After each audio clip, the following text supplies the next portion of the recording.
আল্লাহ মালাকুল মাউত কে বলবেন, মালাকুল মাউত কি অবস্থা? বলবে সব শেষ। মাইয়াব্বা, কে বাকি?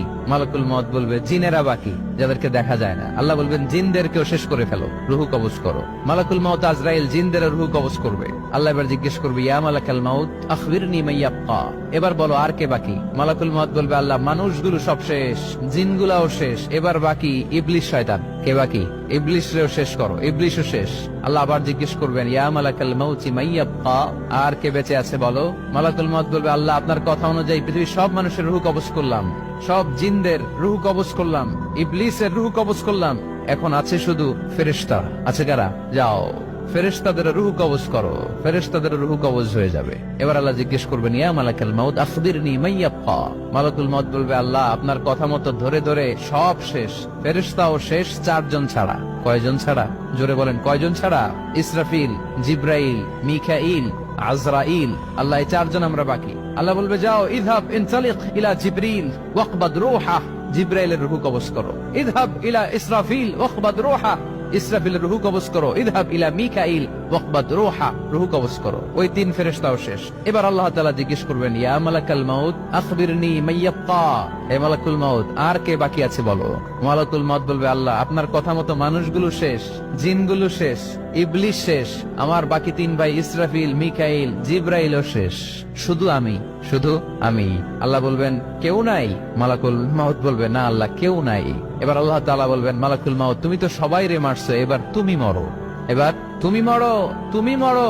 শোনার সাথে সাথে মালাকুল মাউতের কাঁপুনি ছুটে যাবে, খিঁচুনি এসে যাবে ভয়ে। আল্লাহ বলবেন, কাঁপুনি দিয়ে তো লাভ নাই, কারণ কুল্লু নাফসিন যায়িকাতুল। রব্বুল আলামিন বলবেন, মালাকুল মাউত কেঁদো না, এটাই দুনিয়ার বিধান, আমি আল্লাহর দেয়া বিধান, এটাই জন্মালেই মরতে হয়। যাও জান্নাত জাহান্নামের মাঝখানে একটা জায়গা আছে, জায়গাটার নাম হলো আরাফ। এই আরাফের মধ্যখানে যে দাঁড়াও, ওখানে যে মালাকুল মাউত কাঁপতে থাকবে।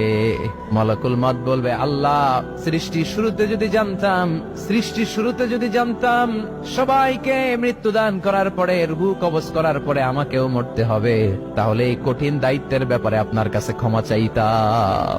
আজকে আমারও যে ভাগ্য বরণ করে নিতে হবে সৃষ্টির শুরুতে, আমি এটা কল্পনাই করতে পারি নাই। আল্লাহ বলবেন, নো টক, মুত ইয়া মালাকাল মাউত, মর, মরে যা, মুত, মরে যাও।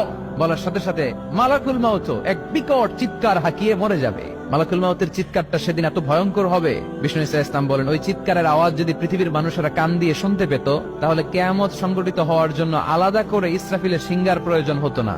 ওই চিৎকারের আওয়াজে প্রতিটা মানুষ কানের পর্দা ফেটে ওই জায়গায় লাশ হয়ে পড়ে যেত। এবার ডানে বায়ে সামনে পেছনে উপরে নিচে কেউ নাই, একজন ছাড়া। জোরে বলতে হবে, তিনি কে? আল্লাহ তখন পৃথিবীকে একটা ডাক দিবেন, বলবেন, ইয়া দুনিয়া আইনা আনহারুকি, এই পৃথিবী তোর নদীগুলো কোথায়? ইয়া দুনিয়া আইনা আশজারুকি, এই পৃথিবী তোর গাছগুলো কোথায়? বটতলা। ইয়া দুনিয়া আইনাল জিবাল, তোর বড় বড় মাউন্ট এভারেস্ট পাহাড়, আলাস্কা পর্বতমালা, আলপস পর্বতমালা, এগুলো কোথায়? তুর পাহাড় আজকে কোথায়? ইয়া দুনিয়া আইনাল মুলুক, রাজা বাদশারা কোথায়, যারা ক্ষমতার দাপটে পা জমিনে ফেলতে চাইতো না? আইনাল জাবাবেরা, অত্যাচারী স্বৈর শাসকগুলো আজকে কোথায়? কোথায় আজকে? কোন আওয়াজ নাই। আল্লাহ তখন হুঙ্কার দিয়ে বলবেন, লিমানিল মুলকুল ইয়াউম, who belongs the kingdom today. Allah চিৎকার দিয়ে বলবেন, আজকে ক্ষমতা কার? আওয়াজ করে বলেন, সেদিন ক্ষমতা কার? আল্লাহ সেদিন প্রশ্ন করে নিজেই নিজের প্রশ্নের উত্তর দিবেন, লিমানিল মুলকুল ইয়াউমা লিল্লাহিল ওয়াহিদিল কাহ্হার। সেদিন ক্ষমতা দুনিয়ার কোন রাজার নাই, কোন বাদশার নাই, কোন স্বৈর শাসকের নাই, কোন সুলতানের নাই, কারো নাই। সেদিন ক্ষমতা চলবে একজনের, তিনি কে? তার নাম হচ্ছে রহমান। তার নাম কি? আরো জোরে বলেন, কি নাম? এজন্য রহমান কারে বলে আজকে চিনতে পারছেন? তার দয়ার শেষ আছে? তার ক্ষমতার কোন কুল কিনারা আছে? তার ধন ভান্ডারে কোনো কমতি আছে? এজন্য লা বিশাইইন মিন নিআমিকা রাব্বানা নুকাযযিবু ফালাকাল হামদ, we don't deny any of your mercy and blessings, all praises to you। আল্লাহ তোমার কোন নিয়ামতকে আমরা অস্বীকার করি না। আল্লাহ প্রথমে ধমক দিয়ে বলছেন, এই মানব জাতি আর জিন জাতি, আমার কোন নিয়ামতকে অস্বীকার করবি? আমরা বলি কোনটাই অস্বীকার করি না। সকল প্রশংসার মালিক একজন, তিনি কে? ইমাম বাইহাকি বলেন, আল্লাহর হাবিব সাল্লাল্লাহু আলাইহি ওয়াসাল্লাম ইরশাদ করেছেন, ইন্না লিকুল্লি শাইইন আরুস ওয়া আরুসুল কুরআনি সূরাতু আর-রাহমান। আলেম ওলামারা বলেন তো আরুস মানে কি? মাশাআল্লাহ, নববধূ। আরুস মানে নতুন বউ, আরুস মানে নতুন বউ, নববধূ। আল্লাহর হাবিব বললেন, লিকুল্লি শাইইন আরুস, সবার একটা করে নববধূ হয়। আর কোরআনের নববধূর নাম সূরা আর-রাহমান। ইন্না লিকুল্লি শাইইন আরুস ওয়া আরুসুল কুরআনি সূরাতু আর রহমান। দুনিয়ার প্রত্যেকের জন্য আল্লাহ একজন করে নববধূ দান করেছেন।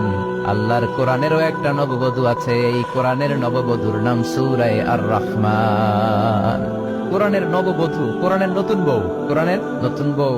কেন আল্লাহ এত সূরা থাকতে, 114টা সূরা থাকতে আর রহমানকে কোরআনের নববধূ বললেন? এর কারণ, নববধূ যেমনি বাসর রাতে হাতে পায়ে আলতা মেখে, বেনারসি শাড়ি পরে, জুয়েলারি অর্নামেন্টস পরে, পার্লারিং করে, মেকআপ করে হাজবেন্ডের জন্য নিজেকে উজাড় করে সাজায়, ঠিক তেমনি আল্লাহ তাআলা এই দুনিয়াতে আমাদেরকে কি নিয়ামত দিয়েছেন আর আখিরাতে কি কি নিয়ামত দিবেন, এই বর্ণনা দিয়ে এই সূরাটাকে আল্লাহ উজাড় করে সাজিয়ে দিয়েছেন। এজন্য এই সূরার নাম হচ্ছে আরুস আল কোরআন। কোরআনের নববধূ, সবকিছুর নববধূ আছে। আর কোরআনের নববধূর নাম সবাই বলেন আর রহমান।